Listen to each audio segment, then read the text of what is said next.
औज़ुबिल्लाहिमिनश्शैतानिर्रजीम बिस्मिल्लाहिर्रहमानिर्रहीम। हम लोग कंजंक्शंस पढ़ रहे हैं बेटा, और बल्कि हम सबऑर्डिनेटिंग कंजंक्शंस पढ़ रहे हैं। क्या पढ़ रहे हैं हम लोग? ये जो दो फ्रेजेस आपस में जुड़ती हैं, दो वर्ड्स आपस में जुड़ते हैं, दो क्लॉज आपस में जुड़ते हैं, तो जब वो कंबाइन किया जाता है तो कॉम्बिनेशन मिस्टेक्स जो है ना वो होती हैं। तो कॉम्बिनेशन मिस्टेक्स जब होती हैं तो क्या क्या प्रॉब्लम्स आप सामने आ सकती हैं, उसके लिए हमें कंजंक्शंस का पता होना बहुत ज़रूरी है। तो पिछले पार्ट के अंदर हम कंजंक्शंस पढ़ चुके हैं, तो उनकी टाइप्स पढ़ चुके हैं कि वो सब ऑर्डिनेटिंग कंजंक्शन होता है, कोऑर्डिनेटिंग कंजंक्शन होता है और कोरिलेटिव कंजंक्शंस होते हैं। जब हम कोऑर्डिनेटिंग कंजंक्शंस की बात करते हैं तो कोऑर्डिनेटिंग कंजंक्शंस वो कंजंक्शंस होती हैं जो दो इंडिपेंडेंट क्लॉजेस को जोड़ती हैं। और पिछली हम एपिसोड के अंदर क्लॉजेस की बात कर चुके हैं कि कैसे और कब वो डिपेंडेंट होती हैं और कब इंडिपेंडेंट होती हैं। तो जब हमें पता चला कि दो इंडिपेंडेंट क्लॉजेस हमारे पास हैं, उनमें कोई कंजंक्शन नहीं लगा हुआ, तो उनको अगर हम जोड़ना चाहते हैं तो हमारे पास कोऑर्डिनेटिंग कंजंक्शन होना चाहिए थी, जो कि फैन बॉयज होती हैं। ठीक है, इनको हम जो है वो देख चुके हैं। इसी तरह से ये हमने तीन टाइप्स बता दी हैं: कोऑर्डिनेटिंग कंजंक्शन, सबऑर्डिनेटिंग और कोरिलेटिव कंजंक्शन। तो कोऑर्डिनेटिंग कंजंक्शंस को जोड़ने के लिए दो क्लॉजेस होती हैं, दोनों इंडिपेंडेंट होंगी और दोनों इंडिपेंडेंट क्लॉजेस अपने तौर पर स्टैंड कर सकते हैं। उनको जोड़ने के लिए हमारे पास फैन बॉयज है, जैसे फॉर, एंड, नॉर, बट, और, येट और सो। इसी तरह से सब ऑर्डिनेटिंग कंजंक्शंस जो है वो कॉम्प्लेक्स सेंटेंस बनाती हैं। सब ऑर्डिनेटिंग कंजंक्शन कॉम्प्लेक्स सेंटेंस बनाती हैं, और इसका मैकेनिज्म ये है कि जैसे ये कंजंक्शन है, एबल है, इज, जस्ट, नाउ, जैसे after, although, because, before, if, since वगैरह वाले, ये कंजंक्शन जब भी किसी क्लॉज से पहले आ जाए वो क्लॉज डिपेंडेंट हो जाती है। जब क्लॉज डिपेंडेंट हो गई तो इसका मतलब कि अपने तौर पर वो सेंटेंस नहीं है, अपना मीनिंग नहीं कन्वे करती, वो डिपेंड करती है कि उसके साथ कोई और मास्टर क्लॉज या मेन क्लॉज या इंडिपेंडेंट क्लॉज लगे, जिसकी वजह से सेंटेंस कंप्लीट हो जाए। तो जब चूंकि हम ऑलरेडी एक सबऑर्डिनेट कंजंक्शन यूज कर चुके होते हैं, तो इसलिए मास्टर क्लॉज से पहले कंजंक्शन की जरूरत नहीं होती है। ये बेटा फिर सुनने में क्या कह रहा हूँ, ये बहुत इंपॉर्टेंट बात कह रहा हूँ कि जब हमारे पास कोई सबऑर्डिनेटिंग कंजंक्शन जैसे after, although, because, before, if, since, just as, suggesting that, unless, until, etcetera, जैसे ये नाउ, दैट, वंस वाले कंजंक्शन जब किसी क्लॉज से पहले लगती हैं तो वो क्लॉज डिपेंडेंट हो जाती है। तो चूंकि वो क्लॉज डिपेंडेंट हो गई, उसका अब अपना मीनिंग कोई नहीं रहा, अब उसका कोई मीनिंग नहीं रहा, अब वो डिपेंडेंट हो गई है, तो उसको मीनिंग कंप्लीट करने के लिए एक और क्लॉज की जरूरत है, जो कि मेन क्लॉज होगी। तो क्या मेन क्लॉज लगाने के लिए मुझे कंजंक्शन जरूरत है? बिल्कुल भी नहीं है, क्योंकि हम पहले जो है ना वो क्लॉज से पहले कंजंक्शन लगा चुके हैं। ठीक है, इसके बाद हमारे पास कोरिलेटिव कंजंक्शन है, जैसे ये पेयर वाली कंजंक्शन है। जब नॉट ओनली आएगा तो बट ऑल्सो आएगा, नीदर है तो नॉर आएगा, ईदर है तो और आएगा, वेदर है तो और आएगा। ठीक है ना, तो ये इस तरह की हमारी कंजंक्शन था। अब हम अगले फेज में देखते हैं कि इसमें क्या क्या मिस्टेक्स हो सकते हैं। ये भी बड़ा कंजंक्शन की ओवरऑल एक समरी है। Types of conjunctions: coordinating, subordinating और कोरिलेटिव कंजंक्शंस। ठीक हो गया मेरा बच्चा बात यहाँ तक? आगे जरा चलते हैं हम। नेक्स्ट देखिएगा, सबऑर्डिनेट दोबारा बता दें बड़े जब क्वेश्चन आ रहे हैं। सबऑर्डिनेटिंग कंजंक्शंस क्या होती हैं? जैसे अभी पीछे मैंने आपको ये वीडियो दिखाई, आपको स्लाइड दिखाई, ये स्लाइड देखें, ये वाली स्लाइड करिए। जैसे एबल, इज, जस्ट, नाउ में आफ्टर, ऑल्दो, बिकॉज, बिफोर, ये सारी बेटा सबऑर्डिनेटिंग कंजंक्शन है। ये सबऑर्डिनेटिंग कंजंक्शंस जब कभी आती हैं, उस अगली क्लॉज को वो क्या कर देती हैं बेटा? डिपेंडेंट क्लॉज कर देती हैं, डिपेंडेंट क्लॉज कर। तो डिपेंडेंट क्लॉज चूंकि खुद सेंटेंस नहीं होता, कंप्लीट सेंटेंस नहीं होता, वो कॉमा लगता है और उसके बाद आगे मेन क्लॉज लगानी पड़ती है। ठीक है, जिससे पूरा एक सेंटेंस बनता है जो कॉम्प्लेक्स सेंटेंस होता है। ठीक है, टाइप्स ऑफ कंजंक्शन में हमने पढ़ लिया बड़ा, कोऑर्डिनेटिंग कंजंक्शन ये भी हम स्लाइड जो है ना वो देख चुके हैं। अच्छा, ये नहीं नहीं नहीं नहीं नहीं, अब हम जो है ना वो कोऑर्डिनेटिंग कंजंक्शन को डिटेल से पढ़ेंगे, और ये मैं वो आपको एग्जांपल बताऊंगा जो आपकी बुक के अंदर मौजूद है। अच्छा जी, सबऑर्डिनेटिंग कंजंक्शन स्टार्ट में आती हैं तो सेंटर में कॉमा आता है। जी बिल्कुल, कॉमा, आपकी बात समझ लगी मुझे, बिल्कुल आप बात समझ गए हो। ठीक हो गया, और वो सेंटेंस क्या बनेगा? कॉम्प्लेक्स सेंटेंस बनेगा। ठीक है जी बेटा, ये आपके सामने एक अब ये जो है ना जरा थोड़ा सा डिटेल से कर लें इसको। ये है हमारी टाइप्स ऑफ कंजंक्शन में सब कोऑर्डिनेटिंग कंजंक्शन। जब मैं बात कोऑर्डिनेटिंग करूंगा तो इसका मतलब है कि मेरे पास दो क्लॉजेज होंगी, ये दोनों अपने तौर पे स्टैंड कर सकती हैं। उनको जोड़ने के लिए मेरे पास जो कंजंक्शन होगा उनको मैं कोऑर्डिनेटिंग कंजंक्शन कहूंगा। वो ये है फॉर एंड नॉर बट और। सो आप देख रहे हो उसको। तो बेटा इसमें देखें एक सेंटेंस है, the Gulistan is considered one of the Bibles. ठीक है, ये एक सेंटेंस हुआ। सर कोडेड कंजंक्शन में रादर देन जस्ट एज, जी बेटा ये भी आते हैं, ये मैं आपको डिटेल अभी बताने वाला हूँ, डिटेल से पढ़ने वाले हैं हम। तो इस पे देखें, the Gulistan is considered one of the Bibles भी हो गया। इट कंटेन्स यूनिवर्सल फैक्ट्स, बेटा ये मैंने अपने तौर पे दो सेंटेंस बना लिए, ये थोड़ी सी मैंने चेंज किया सेंटेंस बुक का, लेकिन दोनों क्लॉजेज अपने तौर पे स्टैंड करती हैं। उनको जोड़ने के लिए मैंने फॉर लगाया, आप ये फॉर आप देख सकते हैं यहाँ के ऊपर, और इससे पहले देखें क्या लगा हुआ है, कॉमा लगा हुआ है। ठीक है, हाँ जी, बाइबल्स का बी शुड बी कैपिटल। ठीक है, बिल्कुल ठीक कहते हैं बेटा, ये आपने ये मुझे सही पॉइंट आउट किया। बाइबल का बी जो है वो कैपिटल ही आना चाहिए था। ठीक है, आप सही कहते हो। अरीशा कहती हैं कि सब ऑर्डिनेटिंग कंजंक्शन प्लस प्लस, ठीक है, बीच में कॉमा आएगा नहीं। Clauses independent main clause, sir ये रिलेशन नहीं बेटा, वो जो आपने कॉमा से लगाया ना, सिर्फ कॉमा नहीं आएगा, उस कॉमे के साथ कंजंक्शन भी आएगी, उस कॉमे के साथ कंजंक्शन भी आएगी। ऑल्दो सब ऑर्डिनेटिंग आर कोरिलेटेड, दोनों आता है नहीं बेटा जी, ऑल्दो सिर्फ सब ऑर्डिनेटिंग में आएगा। ठीक है, चले जी बेटा, अब जरा मजीद मेरी बात सुन लीजिएगा, फिर हम आके आपको मैं सेपरेट आपके क्वेश्चन आंसर लेता हूँ। The Gulistan is one of the Bible, बेटा एक क्लॉज है, और इट कंटेन्स यूनिवर्सल, दो डिफरेंट क्लॉजेस के साथ मैंने फॉर लगाया और कॉमा भी लगा दिया। इसके बाद मेरे पास नेक्स्ट आया जी, it had a long strap. It had a long strap एक क्लॉज है। She carried it slung across her shoulder, ये दूसरी क्लॉज थी। देखिए एंड से पहले कॉमा लगा हुआ है, ये भी आपकी जो है बुक की लाइन है। इसके बाद आप देखते हो कि the woman did not watch the boy, ये भी एक क्लॉज है। Not did she watch her purse, देखिए नॉट से पहले कॉमा लगा हुआ है। ठीक है, इसके बाद आप देखें Norma tried to lift it off, ये भी एक क्लॉज है। It was locked in place, ये भी दूसरी क्लॉज है, और उसको बट के साथ जोड़ के कॉमा लगा दिया गया। इसके बाद you will dig the grave एक क्लॉज है, और before the king shall you go, ये एक दूसरी क्लॉज है। दरमियान देखे और लगा हुआ है और कॉमा भी लगा दिया हुआ है। ठीक है, और ही वॉज नॉट हंग्री एक कंप्लीट सेंटेंस है, और he ate a lot of food in a party, ये एक कंप्लीट सेंटेंस है। तो येट से पहले क्या लगा हुआ है, कॉमा लगा हुआ है। इस तरह से the doors of other rumours were open, he new he and women were not alone, देखिए देखिए वर लगा हुआ है क्योंकि ही एंड वुमेन दो सब्जेक्ट है, वर लगा हुआ है, और सो से पहले क्या लगा हुआ है, कॉमा लगा हुआ है। ठीक है बेटा जी, ये हो गया कोऑर्डिनेटिंग कंजंक्शंस, और ये कोऑर्डिनेटिंग कंजंक्शंस आपके बुक्स में मैं से एग्जांपल लेकर मैंने आपको दे दिया।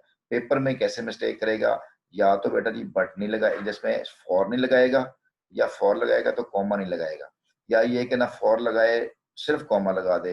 ठीक है, तो ये इस तरह की मिस्टेक जो है ना वो आपके साथ कर सकता है। ठीक है जी, तो इसकी भी हम जब टेस्ट होगा तो मैं आपको जब ये मजीद इस तरह के सेंटेंस बना के दूंगा तो ये आपके कॉन्सेप्ट मजीद क्लियर हो जाएंगे। बेटा ये भी देखें फॉर एंड नॉर के साथ, ये हमने बेटा पिछले में डिटेल से डिस्कस कर लिया था पिछले एपिसोड के अंदर, यहाँ पे बेटा ये जरूरत नहीं है। अच्छा बेटा, ये जो सबऑर्डिनेटिंग कंजंक्शन है, इसका एक और मेथड है, जो तरीका है याद करने का सबऑर्डिनेटिंग कंजंक्शन का। जैसे मैंने आपको बताया एबल इज जस्ट नाउ, जब मैंने आपसे ये बात की able is just now, in conjunction के बाद कॉमा नहीं आएगा लगता। हाँ नहीं बेटा जी, इनके बाद नहीं लगेगा। ये सिक्स सेंटेंस बेटा कौन सा है, ये सिक्स, इन कंजंक्शन के बाद कॉमा नहीं लगता। कौन सी कंजंक्शन के बाद कॉमा नहीं लगता बेटा, येट की जगह सो आ सकता है। जी बेटा जी, येट की जगह से सो भी आ सकता है, सारी बात है। ये कोऑर्डिनेटिंग कंजंक्शन में बिल्कुल आता है बेटा, कोऑर्डिनेटिंग कंजंक्शन में पंक्चुएशन, कोऑर्डिनेट कंजंक्शन में कंजंक्शन और कॉमा जरूर आते हैं। अब आ जाए बेटा जी सबऑर्डिनेटिंग कंजंक्शन। सबऑर्डिनेटिंग कंजंक्शन में पिछली स्लाइड की सिक्स सेंटेंस, अच्छा लेट बेटा पिछली स्लाइड पे मैं लेके जाता हूँ आपको, उसमें क्या लिखा हुआ है, उसमें क्या लिखा हुआ है, इस पे आ जाए six sentence, 1 2 3 4 5 6। He was not hungry yet he ate a lot of food in part, तो yet से पहले बेटा कॉमा लगा तो हुआ है। पिछले ये देख पिछली स्लाइड के सिक्स सेंटेंस सर, ये yet की जगह सो आ सकता है। अच्छा, he was not hungry so he ate lot of food in, नहीं बेटा देखिए कोई सेंस बनती है, he was not hungry वो भूखा नहीं था, सो लिहाजा इसलिए वो बहुत खा गया, नहीं सेंस नहीं बनती है बेटा, सेंस नहीं बनती। सेंस बननी चाहिए। तो सेंस जो है ना कंट्रास्ट है, कंट्रास्ट के लिए येट लगाएंगे बेटा हम यहाँ पे, ठीक है। सो नहीं आएगा।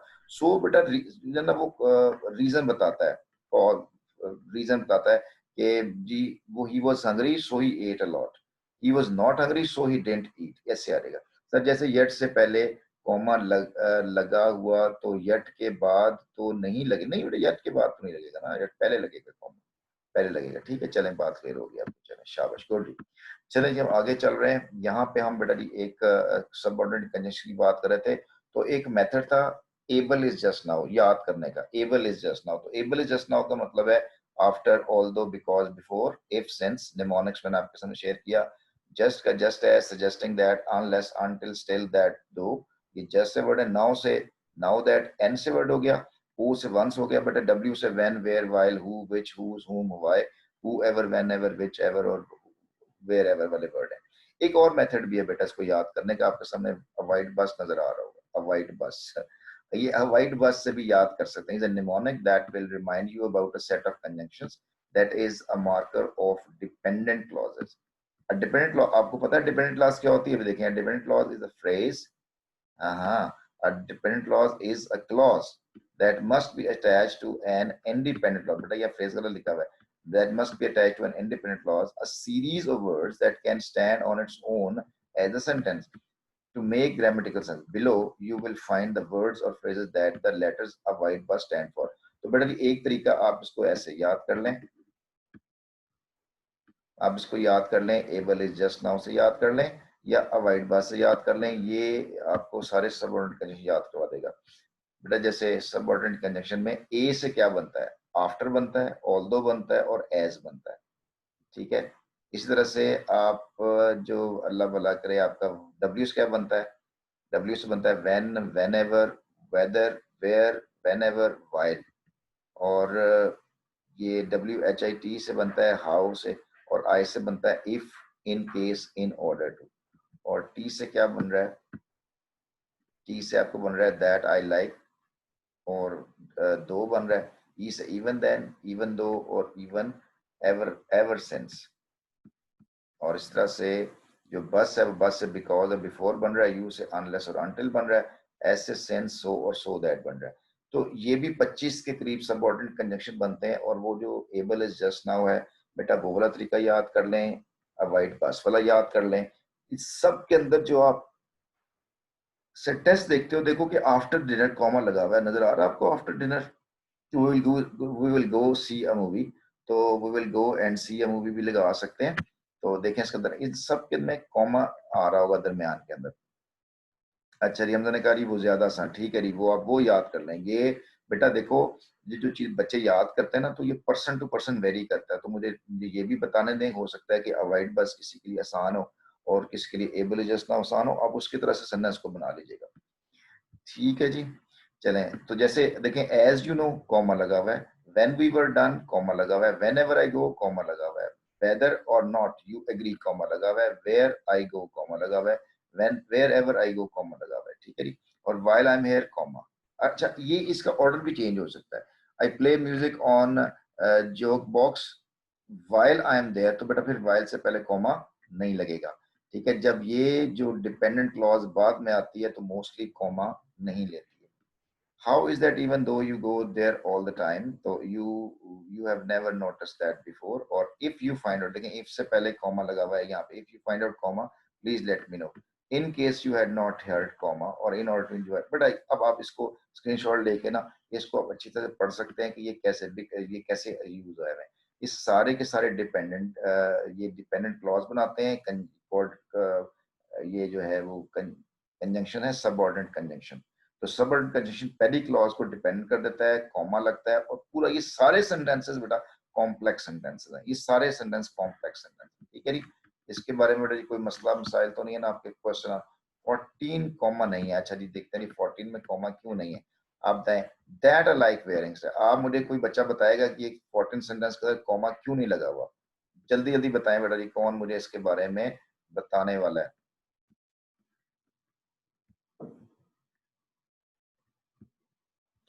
जी बेटा जी, क्यों नहीं है कॉमा, कौन बताएगा मुझे। शाबाश, आने लगा है। 14 में कॉमा नहीं है। हाय सर ये कॉम्प्लेक्स सेंटेंस नहीं, नहीं बेटा कॉम्प्लेक्स सेंटेंस है, बिल्कुल कॉम्प्लेक्स सेंटेंस है ये। इन्वर्जन की वजह से सब्जेक्ट नहीं है इसमें। सर कोई मेन क्लॉज नहीं है? नहीं बेटा नहीं, मेन क्लॉज इसमें है ना, मेन क्लॉज बेटा ये जो that I like wearing red है ये सबऑर्डिनेटिंग क्लॉज बनेगी, और क्योंकि ये नाउन क्लॉज आ रही है तो नाउन क्लॉज जब सबऑर्डिनेट बनती है तो वर्ब सिंगुलर होता है, उसको दरमियान कॉमा नहीं है। हाँ जी ये हीरा ने बात बताई है, noun clause as a subject है। हाँ जी हीरा, शाबाश, वेल डन, हीरा ने सही बात बताई है। इस सेंटेंस में इवन दो भी आ रहा है, ठीक है। नहीं बेटा ये जो है ना that I like wearing red, ये एक नाउन क्लॉज है, और नाउन क्लॉज को देखें फॉरन सब्जेक्ट आया हुआ है हैज, तो कभी सब्जेक्ट और वर्ब के दरमियान कॉमा आता है? नहीं आता। तो ये जब सब्जेक्ट जो नाउन क्लॉज है सब्जेक्ट बन जाती है तो उसके फौरन बाद हम कॉमा इस्तेमाल नहीं करते। सेंटेंस बेटा भी कॉम्प्लेक्स ही रहता है, सेंटेंस कॉम्प्लेक्स ही रहता है। हाँ इसके ऊपर ग्रामेरियंस जो है ना वो डिबेट करते हैं, कहते हैं जी कि अगर आपका सब्जेक्ट एक था, ठीक है ना, तो फिर वो सिंपल होना चाहिए था, लेकिन नहीं, क्योंकि दो सब्जेक्ट हैं, दो डिफरेंट, इसलिए हम इसको कॉम्प्लेक्स बनाते हैं। अच्छा जी जवेरिया कह रही है कि सर आवाज डिस्कनेक्ट हो गई है। सर कॉमा कहाँ से कहाँ से आएगा और कहाँ नहीं आएगा, और कौन सी कंजंक्शन डिपेंडेंट और इंडिपेंडेंट क्लॉज बनती है? बेटा अभी मैंने बताया कि वो जो सब ऑर्डिनेटिंग कंजंक्शंस हैं वो जब भी क्लॉज से पहले आते हैं उसको डिपेंडेंट कर देते हैं, और जहां डिपेंडेंट क्लॉज खत्म होती है वहां पे कॉमा आता है, ठीक है। और जहां जहां डिपेंडेंट क्लॉज सेंटेंस में होएगी वो सेंटेंस कॉम्प्लेक्स सेंटेंस होगा, ठीक है। तो even if it is true और कॉमा लगा हुआ है, ठीक है बेटा जी। अब इसको मैं खैर बातें जो वीडियो में जब सुनेंगे वो बेचारे उनके कान पक जाएंगे, मैं बात को बार बार जो है ना वो रिपीट कर रहा हूँ, लेकिन जारी बात है ये क्लासरूम का माहौल है तो क्लासरूम के अंदर इस तरह की चीजें जो है वो होती रहती हैं। ठीक है बेटा जी, चले जी नेक्स्ट हम कर लेंगे। ये भी वही वही सेम मैंने स्लाइड आपके सामने शेयर कर रहा हूँ।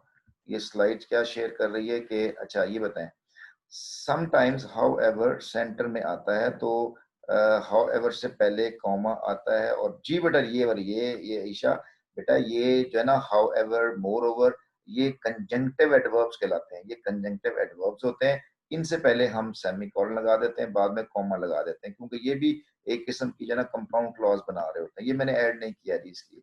अच्छा दुआ ने बेटा ने क्या बोला है? दुआ बेटा आपने मुझे क्वेश्चन दोबारा पूछा, मुझे अभी आपका पहुंचा नहीं। सिंस और फॉर भी कंजंक्शन में ही आज, बिल्कुल बेटा सिंस और फॉर कंजंक्शन नहीं, सिंस आता है बेटा, सिंस कंजंक्शन होगा, डिपेंडेंट और फॉर जो है वो दूसरा कंजंक्शन है, वाला कोऑर्डिनेटिंग कंजंक्शन है। अच्छा समटाइम्स हाउएवर, समझिए बेटा ये बात हो गई है। दुआ बेटा आप मुझे क्वेश्चन दोबारा सेंड करें, मुझे आपका क्वेश्चन नहीं मिला, ठीक है, या बेटा अपना स्पीकर ऑन करके मुझसे क्वेश्चन कर देते हैं। अच्छा जी हाउएवर के अलावा बेटा हाउएवर है, मोर ओवर है, और इस तरह की और तीन चार पांच जो है ना कंजंक्शन है। अच्छा ट्रांजिशन और कंजंक्शन बेटा कोई फर्क नहीं, ये जो कंजंक्शन एक क्लॉज से दूसरी क्लॉज को लिंक करते हैं उनको हम ट्रांजिशनल भी कहते हैं, उनको ट्रांजिशनल भी कहते हैं। सर जो कोऑर्डिनेटिंग बी है और सबऑर्डिनेट कंजंक्शन, नहीं बेटा नहीं, जो कोऑर्डिनेटिंग कंजंक्शन है वो कोऑर्डिनेटिंग ही है, सबऑर्डिनेटिंग और कोऑर्डिनेट सेम कोई भी नहीं है, कोई भी नहीं है, सवाए एक कोई अगर होगा तो मेरे, बड़ा अलग अलग है, फैन बॉयज अलग है, सबऑर्डिनेट कंजंक्शन अलग है, ठीक है ना। हाँ जैसे सो का वर्ड है, सो कोऑर्डिनेटिंग भी में भी है और सबऑर्डिनेटिंग में भी है, तो बेटा वो रेयर चंद केसेस होते हैं, वो हम इसको सेपरेटली देख लेंगे। बेटा ये कंपैरिजन के लिए इस्तेमाल होता है, then, rather than, whether, as much as, ये कंपैरिजन के लिए इस्तेमाल होगा सेंटेंस में। Relative pronoun, place, relative adjective, reason, time, conjunction, condition, और मैंने बेटा ये भी उसी की सबऑर्डिनेटिंग कंजंक्शन ही है ये वाले, ये भी मैंने इसको इस तरीके से बता दिया बेटा, तीन तरीके से मैंने आपको सबऑर्डिनेट कंजंक्शन का जो है ना वो चीजें बताई हैं। तो अब आप देख लें कि आपको कौन सी चीज है ना वो कैच कर रही है और कौन आपको जो है ना वो जिससे आपको समझ में लग सकती है। ठीक है बेटा जी नेक्स्ट हमारे पास है, आगे आता है कोरिलेटिव कंजंक्शन। बेटा बहुत इंपॉर्टेंट स्लाइड है ये, कोरिलेटिव कंजंक्शन बच्चे बड़े कंफ्यूज होते हैं इसके ऊपर, इसलिए कि उनको आइडिया नहीं होता, तो इसको बेटा बड़े ध्यान से सुन लेना है। और हमारे पास अभी टाइम है, हम इसको कोरिलेटिव कंजंक्शन को डिटेल से पढ़ सकते हैं। बेटा कोरिलेटिव कंजंक्शन में तीन ग्रुप बनाए हैं याद करने के लिए ना, ये भी देखें कितने बनते हैं, ये कोई 18 और 20 26 के करीब ये बनते हैं, ठीक है जी। अच्छा ये क्वेश्चन आया, अरीशा बेटा कहती है कि sir whenever we have a subordinating conjunction in the sentence it will always, जी बेटा जी ऑलवेज, इल्ला ये एक्सेप्ट ये कि उसमें कोई और आगे दो और क्लॉजेस वो सब वो कॉम्प्लेक्स कंपाउंड भी बना सकते हैं, लेकिन ये तो बात क्लियर है कि एक सेंटेंस कॉम्प्लेक्स की तरफ जा रहा होता है, क्योंकि इसके बाद हमने मेन क्लॉज लगानी लगानी होती है। ठीक जी अरीशा को समझ लग रही है। शाबाश मेरे बच्चों, शाबाश, बहुत अच्छे बेटा। आप सही, मुझे देखें आपके रिस्पॉन्स आ रहे हैं, आप मुझे जो है ना वो आपके मैसेजेस मिल रहे हैं साथ साथ, तो ये दिस शोज के मुझे ऐसा लग रहा है जैसे मैं क्लासरूम के अंदर बैठा हूँ। सारे बच्चों के रिस्पॉन्स आ रहे हैं, वो बच्चे मुझसे बात कर रहे हैं, मजा आता है पढ़ा कर ऐसे भी, और देखें एनर्जी लेवल भी हाई हो जाता है। मैं कल से मेरे लो ब्लड प्रेशर था और मुझसे बात नहीं हो रही थी, इवन के आई वाज फीलिंग वीकनेस। तो ये आपके मैसेजेस, आपकी बातें और आपका जो जो रिस्पॉन्स होता है बेटा, वो एनर्जी देता है। यानी ग्रुप ए में फिफ्थ पॉइंट पे ऑल्दो और ऑल्दो सबऑर्डिनेट कंजंक्शन भी है। ऑल्दो बेटा सबऑर्डिनेट कंजंक्शन बिल्कुल था, रही बिल्कुल था, ऑल्दो भी सबऑर्डिनेट कंजंक्शन था, बिल्कुल एग्री। सर इससे पहले लेक्चर कहाँ और यूट्यूब पे हो गए? बेटा यूट्यूब के ऊपर लेक्चर पड़े हैं इससे पहले सारे, आप उसको ज्वाइन कर सकते हैं। आप लिखेंगे सर मोहम्मद आसिफ, लिखें मोहम्मद ताहिर अदरीस, तो यूट्यूब के ऊपर आपको बेटा मेरा चैनल मिल जाएगा। अच्छा जी, ग्रुप ए है नीदर नॉर का। अब बेटा ये फोकस कर रहे हैं, मैं बड़ी ये ना मैं ख्याल अगली जो है ना 5 मिनट के बाद मैं इसको डिफाइन कर लूंगा, एग्जाम्पल की तरफ आ जाऊंगा। पहले इसको समझ लें ये कोरिलेटिव कंजंक्शन होते क्या हैं। और कोरिलेटिव कंजंक्शन से बेटा जी 5-5 6-6 मिस्टेक्स निकलती हैं, वो हम इसको, मुझे बड़ा गौर से सुन लें इसको। जब भी सेंटेंस में नीदर का वर्ड आएगा, नीदर का वर्ड आएगा, तो हम उसके बाद नॉर भी लगाएंगे। तो नीदर और नॉर को ज्वाइन करने वाले जो जो वर्ड होते हैं बेटा जी, वो मुख्तलिफ हो सकते हैं। नीदर नॉर को ज्वाइन करने वाले वर्ड एक एक वर्ड भी हो सकता है, फ्रेजेस भी हो सकती हैं, क्लॉजेस भी हो सकती हैं, लेकिन नीदर नॉर के नॉर से पहले कॉमा हम नहीं लगाएंगे, ठीक है जी। इसी तरह से इधर और सेम, ये पैरेलल स्ट्रक्चर भी बनाते हैं। इधर और, वेदर और, नॉट ओनली बट ऑल्सो। बेटा नॉट ओनली बट ऑल्सो भी आ सकता है, नॉट ओनली बट इवन भी आ सकता है, नॉट ओनली टू भी आ सकता है। मैं इसका एग्जांपल बताऊंगा तो आपको क्लियर हो जाएगा। पहले हम कहते थे कि नॉट ओनली के बाद सिर्फ बट ऑल्सो आता है, लेकिन ऐसा नहीं है। नॉट ओनली के बाद बट इवन भी आ सकता है, बट ऑल्सो भी आ सकता है, टू भी आ सकता है, ठीक है जी। और अकेला बट भी आ सकता है।